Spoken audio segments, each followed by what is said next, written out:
Bonjour mesdames et messieurs, ce tutoriel est un résumé des vidéos panneaux aspect partie 1 et partie 2.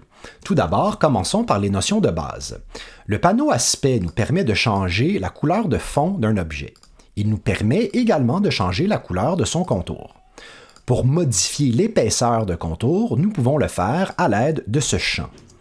Lorsque nous cliquons sur le bouton contour, nous avons accès au panneau contour, à partir duquel nous pouvons changer tous les attributs de contour tels que désirés. Il est possible de changer l'opacité générale d'un objet grâce au bouton opacité qui se retrouve dans le bas du panneau aspect. Mais il est également possible de changer l'opacité du fond et du contour séparément grâce au bouton opacité qui est propre au fond ou au contour. Ici, par exemple, si je clique sur le bouton opacité du contour, je peux non seulement changer son opacité, mais son mode de fusion également. Il est également possible d'ajouter des effets sur des objets à l'aide du bouton FX qui se retrouve dans le bas du panneau aspect. Si je vais, par exemple, dans Spécial, je peux m'ajouter une ombre portée comme ceci. Il est possible en tout temps de désactiver ou de réactiver les différents attributs dans le panneau aspect. Il est également possible de supprimer ces différents attributs si tel est votre désir. Il est possible également de changer l'ordre des différents attributs. Ici, par exemple, si je prends le fond et que je le glisse par-dessus le contour, eh bien voilà, nous voyons seulement la moitié du contour maintenant puisque celui-ci se retrouve sous le fond. Passons maintenant aux notions un peu plus avancées. Nous pouvons nous ajouter des contours et des fonds additionnels grâce à ces deux boutons-ci. Donc ici, par exemple, si je clique sur ce bouton, eh bien voilà, je viens de m'ajouter un contour supplémentaire. Je vais pouvoir donc maintenant, sans difficulté, changer l'épaisseur de ce contour, la couleur de ce contour et changer tous les autres attributs de ce contour tels que désirés.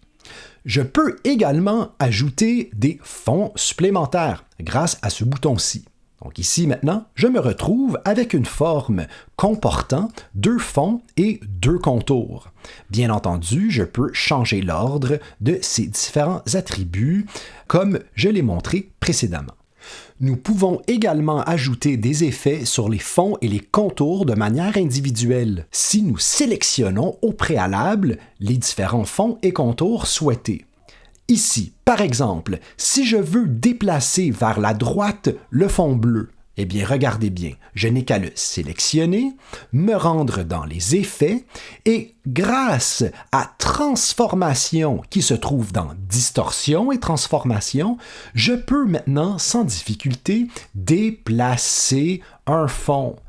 Sachez tout le monde qu'il est également possible d'appliquer ces différents effets sur des contours. Donc ici, par exemple, mon contour pointillé orange, si je veux l'agrandir, le déplacer, etc., je peux le faire également grâce au même effet dans distorsion et transformation, transformation. Et voilà, maintenant, je peux donc changer complètement la taille et la position de ce contour. Et regardez bien, il est également possible de changer l'angle, et bref, il y a beaucoup d'autres choses qu'il est possible de faire également.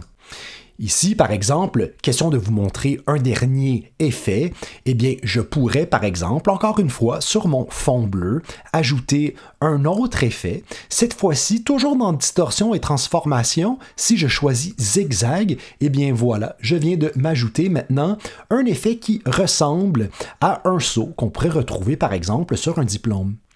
Maintenant, passons à la typographie. Donc ici, tout ce que j'aimerais vous signaler, c'est que le panneau aspect comporte deux niveaux pour la typographie.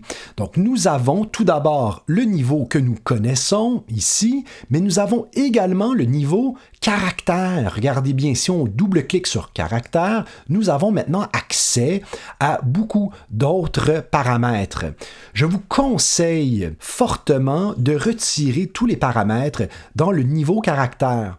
Donc ici, par exemple, je vais retirer le fond noir pour me permettre de tout contrôler les aspects de ma typographie à l'aide du niveau général. Donc ici, encore une fois, je peux m'ajouter des fonds, je peux m'ajouter des contours et voilà, le tour est joué sans problème.